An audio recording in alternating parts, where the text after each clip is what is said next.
everyone, my name is Alexi and I will be presenting the article titled An Acidophilic Fungus Promotes Prey Digestion in a Carnivorous Plant. The bottom line up front. This study's research question was, do carnivorous plants harbor microorganisms that positively enhance their digestion process? The researchers found that leaves of the carnivorous sundew plant Drosera species secrete mucilage that hosts microorganisms. The dominant species in the mucilage microbial community is an acidophilic fungus, Acrodontium crateriforme, and its presence in traps increases the prey digestion. A. crateriforme also has a reduced genome, which is a common trait with symbiotic fungi. When I was an undergrad, I was a supplementary instructor for my biology professor. I was interested in coevolutionary relationships and speciation. One famous example of coevolution is the clownfish and anemone. According to a study done in 2021, the epithelial mucus immunological profile of clownfish changes to mimic that of the anemone. Emmy et al. 2021. This trait acts as chemical camouflage for the anemone, which limits the nematocyst expelling into the fish since it sees the fish as self. These relationships have always been fascinating to me. I do not think this is an urgent area of research. However, I do think there are a multitude of benefits that come from studying fungi, specifically symbiotic fungi. Fungi have incredibly beneficial traits such as antibiotic synthesis as seen in penicillin, nitrogen fixation as seen in mycorrhizal fungi, and probiotic properties as seen in Saccharomyces boulardii. In addition, studying the genomic changes in symbiotic fungi could provide insight for other plant microbiome interactions. Before we begin the dissection of the article, there are quite a few abbreviations and definitions that would be beneficial to share. ITS, Internal Transcribed Spacer, OTU, Operational Taxonomic Unit, SEM, Scanning Electron Microscope, BSA, Bovine Serum Albumin, PKS, Polyketide Synthase, BGC, Biosynthetic Gene Clusters, GO, Gene Ontology, DEG, Differentially Expressed Genes. Holobiont, a term coined in 1991 by Lynn Margulis to define the theory of symbiosis linked to miniature ecosystems. It includes the host, together with associated communities of microorganisms linked in a symbiotic assemblage that contributes toward the function of whole system. Margulis and Fester, 1991. Hyphae, long branching filamentous structure of a fungus, acidophilic, organisms that thrive in acidic environments. Transcriptome, the full range of messenger RNA expressed by an organism. Mucilage, a thick, sticky, gelatinous material produced by many plants.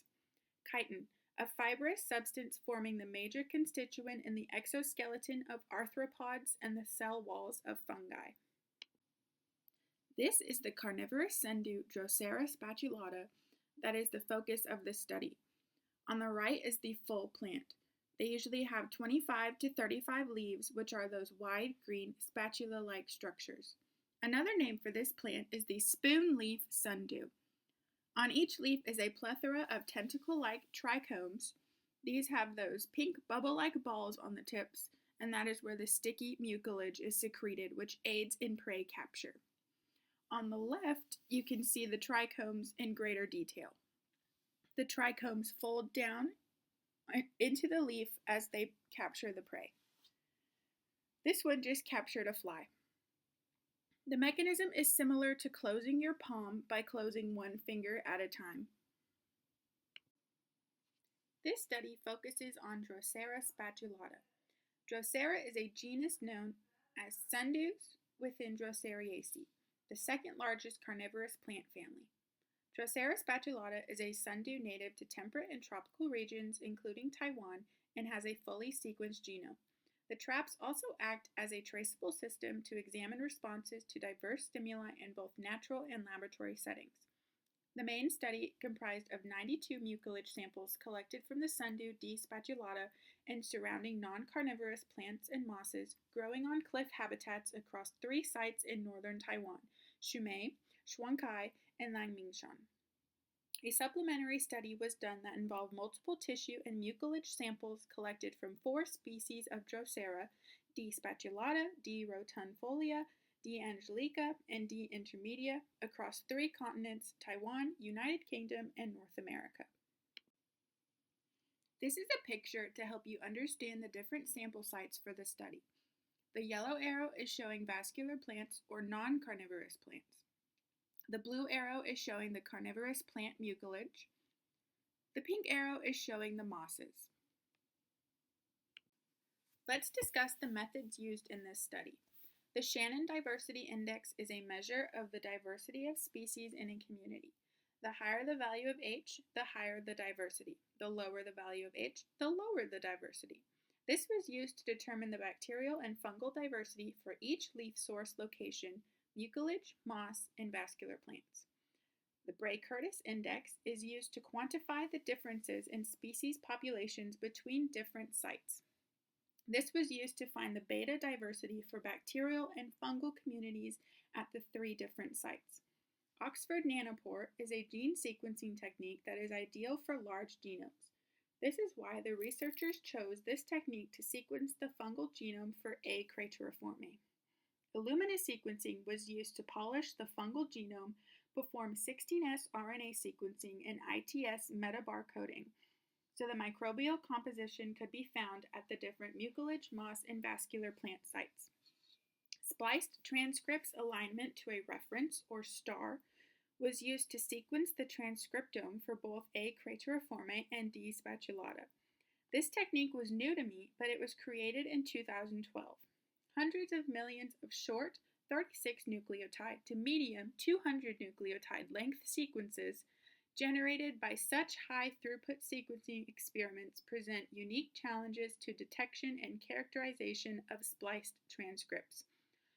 STAR was created to combat the challenge involved in mapping sequences derived from non-contiguous genomic regions comprising spliced sequence modules that are joined together to form spliced RNA. Dobbin et al. 2012. Now let's get into the results. Microbial diversity in D. spatulata samples. Figure C on the left is showing the Shannon Diversity Index for both bacterial and fungal communities. The red color is for mucilage, the light green is moss, and the dark green is vascular plants.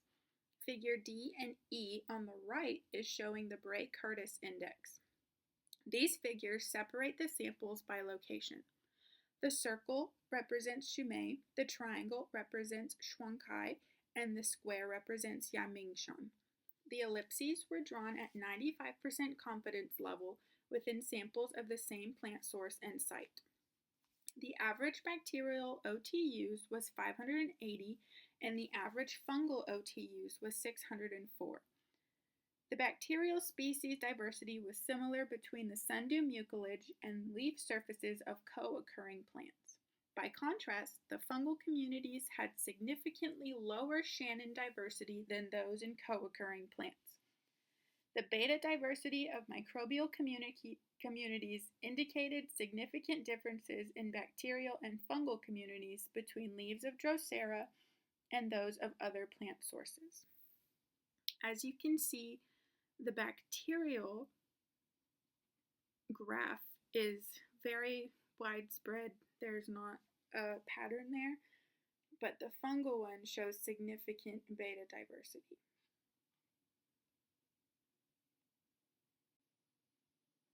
A. crateriforme abundance in D. spatulata. Figure A on the left is showing the relative abundances of the 10 most abundant bacterial and fungal taxa among mucilage of D. spatulata and surrounding plants, moss, and vascular plants. The dominant fungal OTU was identified as Acrodontium crateriforme with an average of 41.8% relative abundance. Figure B on the right is showing temporal variation of A. crateriforme and the next 4 most abundant OTUs shown as relative abundance in mucilage over 9 months between 2018 and 2019, pooled from Shumei and Shuangkai. The red color is A. crateriforme, and the corresponding colors are the other OTUs, shown here.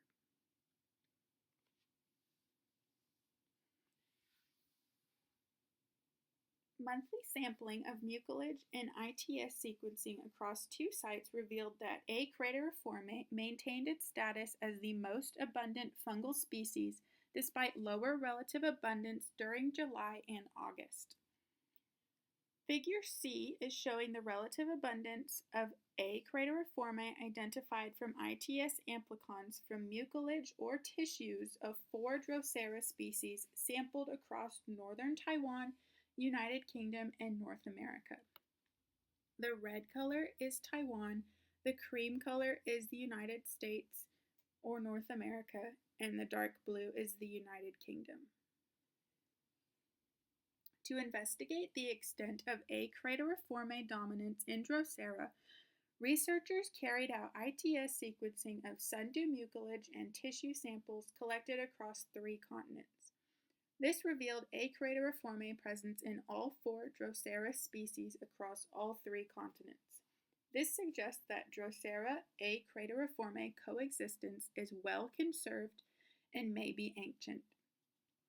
A. crateriforme dominance was found in Drosera rotundifolia tissues sampled in the United Kingdom and the United States, but was less common in United Kingdom samples of Drosera angelica and Drosera intermedia. A. crateriforme growth on D. spatulata.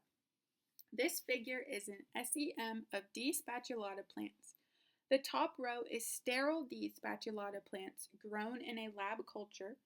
The middle row is D. spatulata plants after inoculation with A. crateriforme, and the bottom row is a wild D. spatulata plant. Inoculating the sundew with A. crateriforme resulted in hyphae growing over the glands.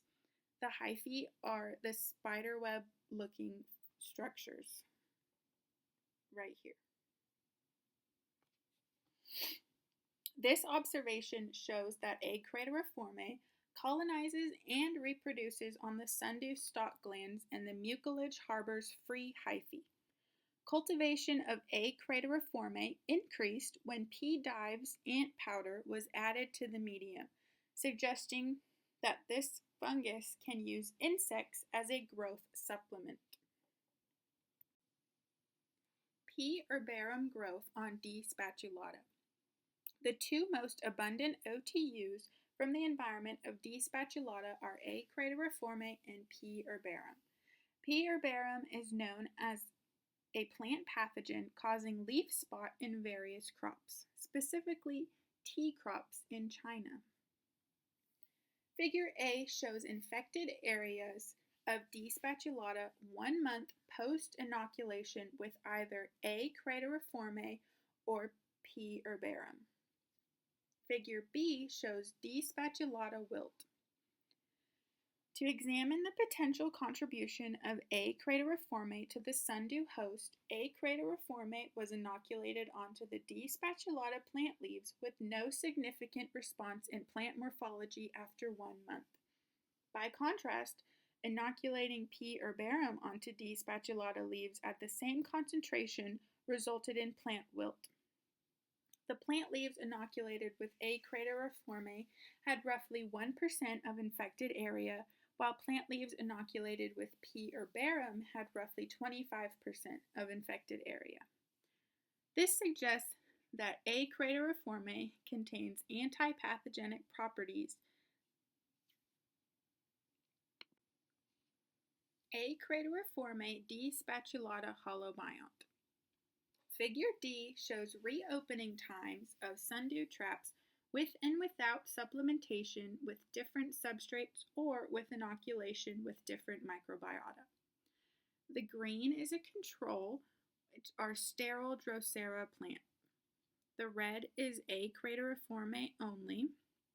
The orange is wild Drosera microbiota. And the cream is microbiota from co-occurring plants. When the leaves were supplemented with ant powder, the recorded time required for the stalk glands to fully cover the prey, completely digest the ant powder, and then return to their original position averaged 92 hours. Supplementation of sundew leaves with non-natural materials, shrimp, and wood powders resulted in much quicker reopening of traps, suggesting that the plant was able to distinguish between prey providing nutrients and non-prey. Recolonizing the sterile sundew leaves with the following three different microbial communities: 1. A. Crateriforme only, 2. Sundew's natural microbiota, and 3. Leaf surface microbiota of plants co-occurring with the sundews, revealed a significantly reduced opening time of traps when the microorganisms were present than in sterile leaves. Significantly faster trap reopening time was observed in plants inoculated with A. crateriforme only, which was 73 hours. This shows the fungus's direct and positive involvement in substrate digestion on sundew leaves. Figure E shows application of biotin-labeled BSA as a protein substrate during 16-hour and 24-hour of sundew digestion, showing a decline in BSA with digestion using collected mucilage from sundews inoculated with different microbiota. To establish whether microorganisms facilitate prey digestion by increasing protein degradation capability, digestion rates of the applied biotinylated BSA showed that mucilage from recolonized plants actively reduced BSA remaining over time.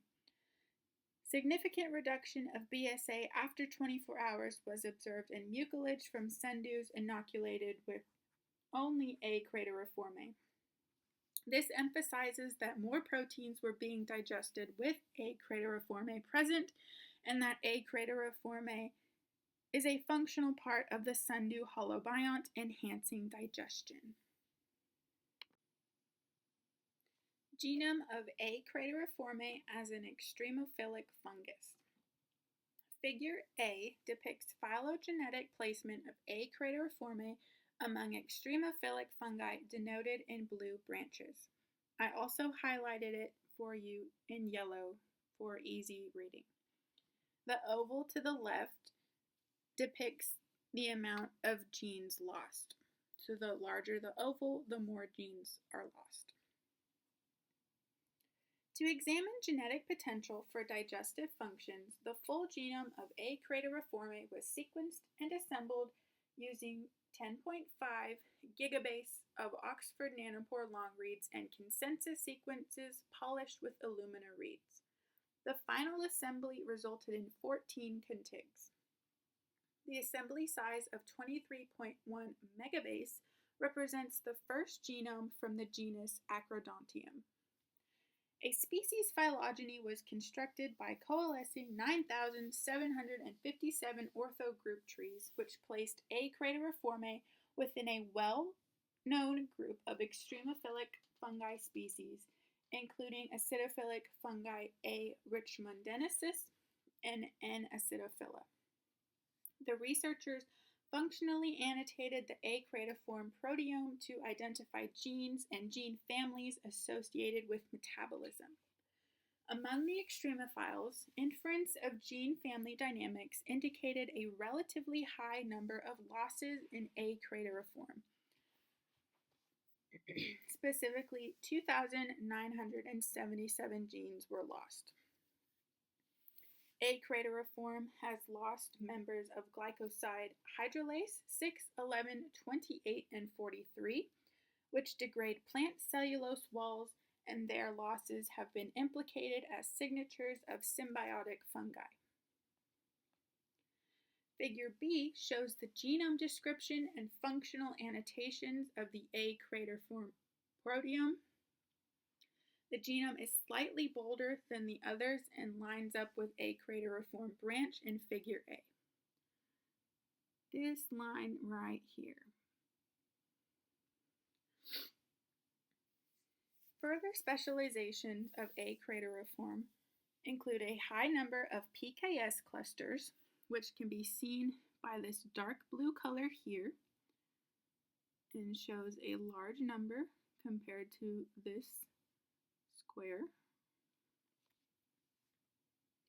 And most clusters identified were not shared with other representative species, implying that it has a distinct profile of polyketides from secondary metabolic pathways.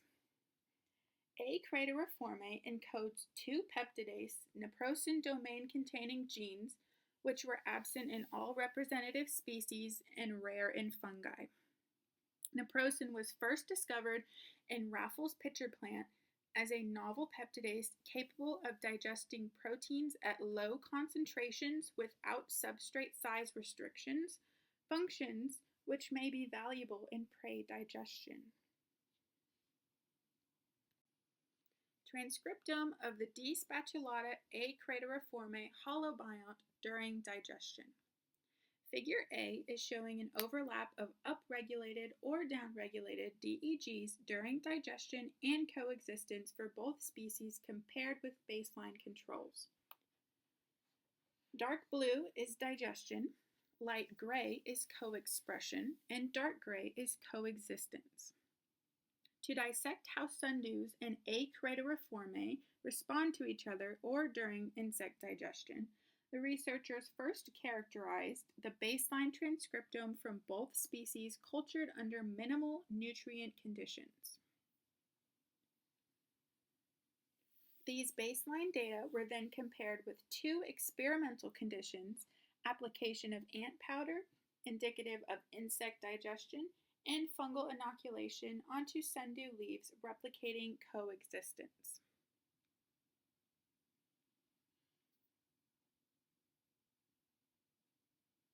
Around 58.6% to 63.8% of DEGs between baseline and digestion phase for each species were also differentially expressed in the coexistence phase.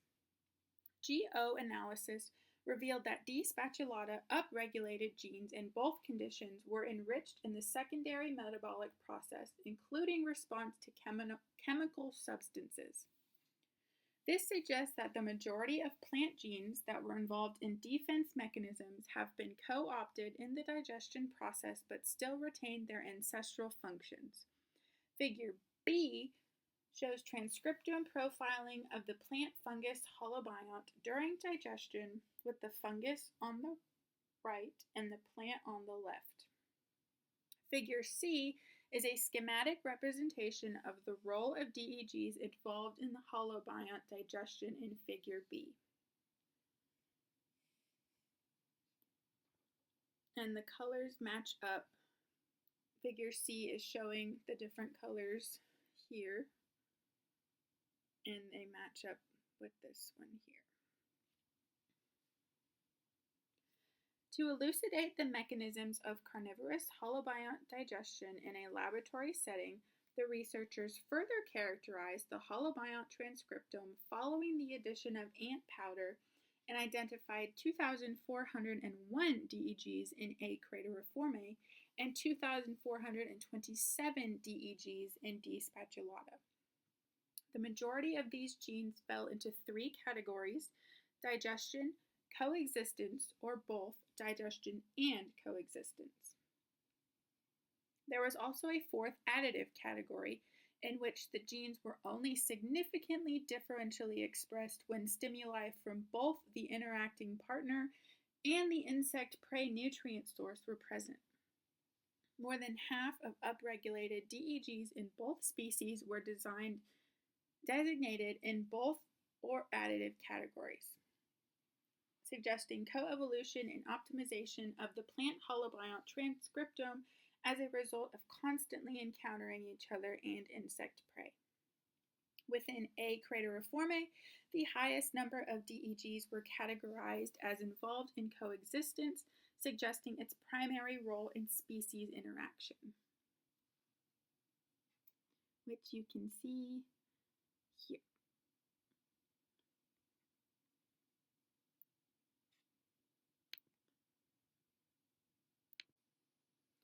DEGs to different elicitors. Figure D is a schematic representation of designated categories of DEGs in Figure C, when compared with transcriptome changes in the plant treated with chitin or dead fungus. So this tan color is not significant or different. This indigo color is chitin, light blue is chitin and dead fungus, and dark royal blue is dead fungus only. To investigate the nature of sundew DEGs in these designated categories, the researchers conducted additional leaf transcriptomes inoculated with dead A. crateriforme or chitins and compared them with the baseline transcriptome of sterile leaves. Between 54.4% and 71% of the previously mentioned DEGs identified in either the coexistence phase or both the digestion and coexistence phase were also differentially expressed in the same manner upon exposure to chitin or dead fungi material. This suggests that these two categories of DEGs are primarily triggered by the presence of chitin, paralleling the findings in the Venus flytrap, which showed chitin as a crucial cue for gene expression to set the trap towards a pose to capture mode. This enables the plant to undergo transcriptome changes before prey capture. So what do we now know? This study defines the symbiotic interaction between the carnivorous sundew D. spatulata and the acidophilic fungus A. crateriforme. A. crateriforme underwent a series of genomic changes providing functional benefits by reducing digestion time and allowing more rapid reopening of traps, thus increasing prey capture rates over time. A. crateriforme alone was able to recapitulate and enhance the digestion process, including evidence of specific protein degradation. Significant degradation of BSA and numerous genes, including peptidases, indicated that the fungus facilitates the digestion processes. In the presence of biotic and abiotic factors, many plants will enter a priming phase and are known to boost defensive capacity against pathogens. In the case of sundews, colonization of leaves by A. crateriforme enables the carnivorous plants to induce transcriptome changes before the prey is captured. This study provides evidence for a specific fungal-plant collaboration that has undergone selection to increase the overall fitness of the holobiont. Here are some discussion questions. D. spatulata plants can occur in the wild, but can also be houseplants. Since the presence of the fungus enhances digestion and reduces trap reopening, which then increases prey capture, do you think this symbiotic relationship would persist in domestic D. spatulata plants when those are usually fed routinely by humans? As mentioned in the supplementary study, the coexistence of A. crateriforme in various Drosera species is widely conserved and thought to be ancient. So why would two species, D. angelica and D. intermedia, have such low abundance of this fungi? What are some potential benefits not previously discussed when studying coevolutionary relationships? D. spatulata have a wide variety of prey, including small flies, gnats, thrips, small beetles, spiders, and other insects. Would the results look different if other prey sources were supplemented instead of just using ant powder? And finally, what are the limitations of this study design? Here are my references, and thank you for listening.